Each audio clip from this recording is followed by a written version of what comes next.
De retour tard chez toi le soir, après une longue journée de travail. Ces questions ne cessent de vous hanter. Quand est-ce que cette tyrannie des nouvelles de la bourse, en hausse et en baisse, prendra-t-elle fin? Quand le torrent de nouvelles terrifiantes sur la guerre prévisible s'arrêtera-t-il? Quand tous ces antagonistes prendront-ils fin? Quand s'arrêtera et se calmera tout ce tapage? Là encore, les mêmes grandes questions vous viennent à l'esprit. D'où je viens? Et pourquoi suis-je ici sur Terre? Et quel est mon destin? Que la vie est pénible. Ces questions résonnent souvent dans nos profondeurs. Mais la plupart des réponses ne nous satisfassent pas, ni ne détendent nos esprits. Cherchons ensemble des réponses convaincantes. Et convenant de prime abord d'aller au-delà de nos ressentiments les plus simples et de parler à cœur ouvert.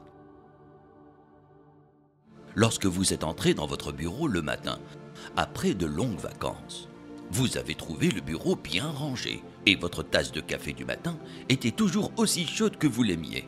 Vous ne direz certainement pas « cet arrangement était une coïncidence » car quelqu'un a dû entrer dans le bureau et ranger vos affaires, puis vous apporter une tasse de café et la laisser sur votre bureau. Vous n'avez pas besoin de savoir qui l'a fait, mais vous savez certainement qui s'en est chargé, n'est-ce pas? Il s'agit là de votre petit bureau. Mais qu'en est-il des milliards d'êtres vivants, de plantes et d'objets inanimés? Qu'en est-il de cet écosystème rigoureux qui sauvegarde la vie sur notre Terre? Qu'en est-il de la merveilleuse composition de notre corps? Qu'en est-il du monde de la cellule vivante qui émerveille les scientifiques? Et si nous allons au-delà de la Terre dans les profondeurs de l'espace, qu'en est-il du vaste univers qui nous entoure? Qu'en est-il des dizaines de milliards de galaxies ainsi que de leurs étoiles et planètes? Une personne raisonnable n'admet pas que son bureau soit rangé par pure coïncidence. Alors comment se fait-il qu'elle accepte que ce grand univers tentaculaire et merveilleusement agencé soit là par hasard? Dieu Tout-Puissant dit: où ont-ils été créés à partir de rien? Où sont-ils, eux, les créateurs? Où ont-ils créé les cieux et la terre? Mais ils n'ont plutôt aucune certitude. Nous n'avons certes pas créé nous-mêmes. Nous n'avons pas créé cet univers. Comme il est impossible que l'on ait été créé sans créateur. Tout cela est logiquement inconcevable. Quelqu'un a dû nous créer. La question qui s'impose alors est de savoir qui nous a créés. La réponse divine ne se fait pas attendre. Où ont-ils une autre divinité à part Allah? Qu'Allah soit glorifié et purifié de tout ce qu'ils associent. Il n'y a pas d'autre créateur de cet univers à part Allah. Qui n'a aucun partenaire dans la création des cieux et de la terre, ni dans la gestion de leurs affaires? S'il y avait dans le ciel et la terre des divinités autres qu'Allah, tous deux seraient certes dans le désordre. Mais pourquoi sommes-nous sur terre? Quel est le but de notre existence? Dieu nous dit dans la 2e sourate du Saint-Coran que notre destinée n'a pas débuté sur terre. Dieu a créé Adam et Ève et leur a d'abord accordé pour résidence le paradis. Il les a autorisés à manger de tout ce qu'ils désiraient dans cet Éden, à l'exception d'un arbre à éviter. Mais Satan les fourvoyait et incitait à en manger. Après en avoir mangé, ils ont été descendus sur terre pour endurer le séjour de l'épreuve.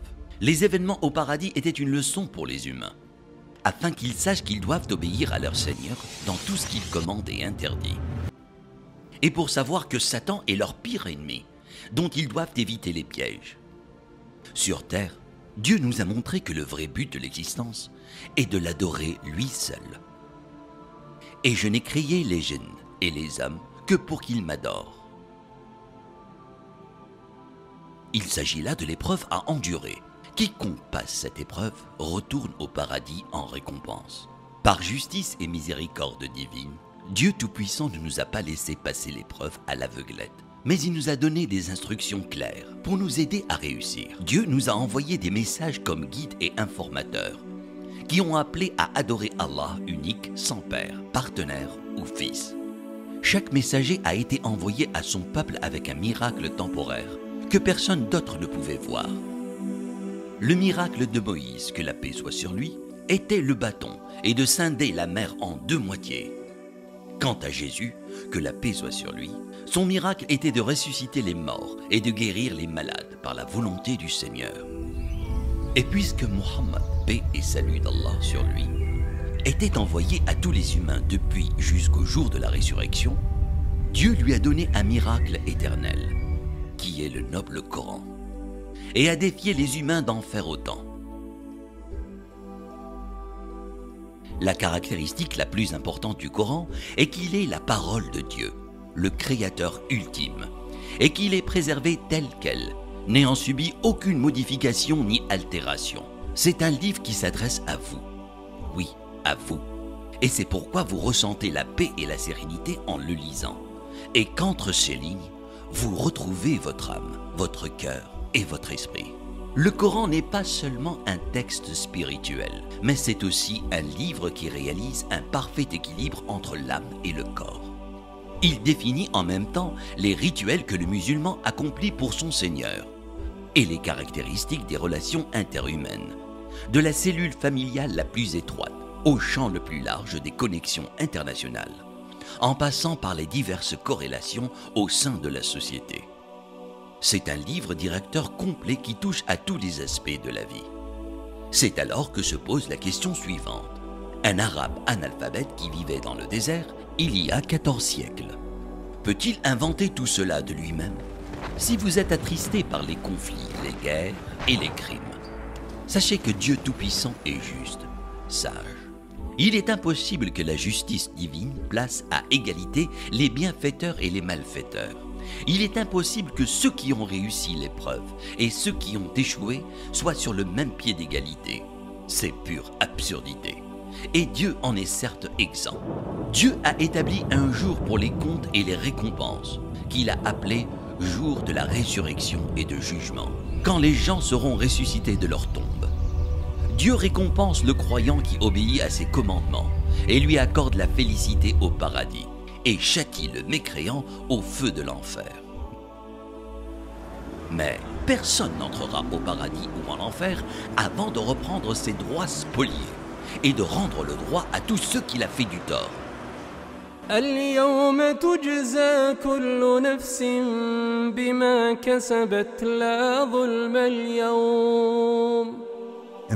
La personne raisonnable est celle qui travaille pour son avenir réel, son avenir éternel, et tient à être parmi les bienheureux et les bénis, et non parmi les damnés et les affligés.